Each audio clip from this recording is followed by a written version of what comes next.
America అధ్యక్షుడు Donald Trump H1B visa వార్షిక ఫీజును అమాంతం పెంచుతూ చేసిన ప్రకటనతో తలెత్తిన గందరగోళంపై వైట్ హౌస్ స్పష్టత ఇచ్చింది. $1,00,000 మన కరెన్సీ ప్రకారం 88 లక్షలు. H1B వీసా ఫీజు కేవలం కొత్తగా దరఖాస్తు చేసుకునే వారికి మాత్రమే వర్తిస్తుందని, అది కూడా ఒక్కసారి మాత్రమే చెల్లించాల్సి ఉంటుందని స్పష్టం చేసింది. ఈ పెంపు వీసా రెన్యువల్కు, ప్రస్తుతం వీసా కలిగి ఉన్న వారికి వర్తించదు. మొదట అమెరికా వాణిజ్య మంత్రి హోవార్డ్ లుట్నిక్ ఈ పెంచిన ఫీజును ప్రతి సంవత్సరం చెల్లించాలని, అది కొత్త వీసాదారులతో పాటు పాత రెన్యువల్కు కూడా వర్తిస్తుందని ప్రకటించారు.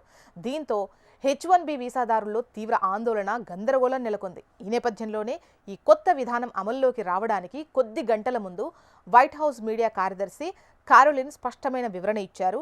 ఆమె ప్రకటన ప్రకారం ఇది వార్షిక ఫీజు కాదు, ఒక్కసారి మాత్రమే చెల్లించాల్సి ఉంటుంది, కొత్త వీసాదారులకు మాత్రమే ఇది వర్తిస్తుంది అని చెప్పారు. అలాగే ప్రస్తుతం H1B వీసా కలిగి ఉండి విదేశాల్లో ఉన్నవారు అమెరికాలో తిరిగి అడుగు పెట్టేందుకు $1,00,000 రుసుము చెల్లించాల్సిన అవసరం లేదని చెప్పారు. వారు ఎప్పట్లానే ప్రయాణాలు కొనసాగించవచ్చు అని ఆమె భరోసా ఇచ్చారు. అమెరికన్స్కు బదులుగా తక్కువ వేతనానికి పనిచేసే విదేశీ కార్మికులను తీసుకొస్తున్నారని, దీనివల్ల తమ దేశీయ నిరుద్యోగ సమస్య పెరిగిందని వైట్ హౌస్ సమర్థించుకుంది. అందువల్లే అమెరికన్స్కు ఉద్యోగాలను కల్పించే లక్ష్యంతో ఈ వీసా రుసుమును పెంచినట్టు వివరించింది. కొన్ని కంపెనీలు H1B వర్కర్లను భారీగా నియమించుకొని వేలాది మంది అమెరికన్ ఉద్యోగులను తొలగిస్తున్నాయని కూడా వైట్ హౌస్ పేర్కొంది. 2025 ఆర్థిక సంవత్సరంలో ఒక కంపెనీ 5,189 H1B వర్కర్లకు ఆమోదం పొంది 16,000 మంది అమెరికన్ ఉద్యోగులను తొలగించిందని వివరించింది. అమెరికన్ల ఉద్యోగాలకు ప్రాధాన్యం ఇవ్వడమే ట్రంప్ లక్ష్యమని శ్వేతపత్రం స్పష్టం చేస్తోంది. ఈ చర్యల ద్వారా తయారీ రంగంలోని ఉద్యోగాలను తిరిగి అమెరికాకు తీసుకురావాలని ట్రంప్ ప్రభుత్వం కోరుకుంటోందని వివరించింది.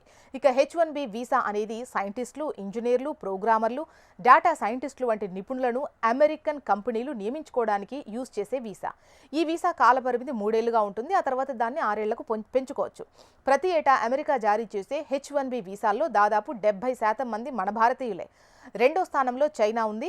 ఆ తర్వాత H1B వీసాలపై వచ్చే ఉద్యోగుల్లో IT వర్కర్ల వాటా ఇటీవల సంవత్సరాల్లో 65% పైగా పెరిగిందని వైట్ హౌస్ తెలిపింది.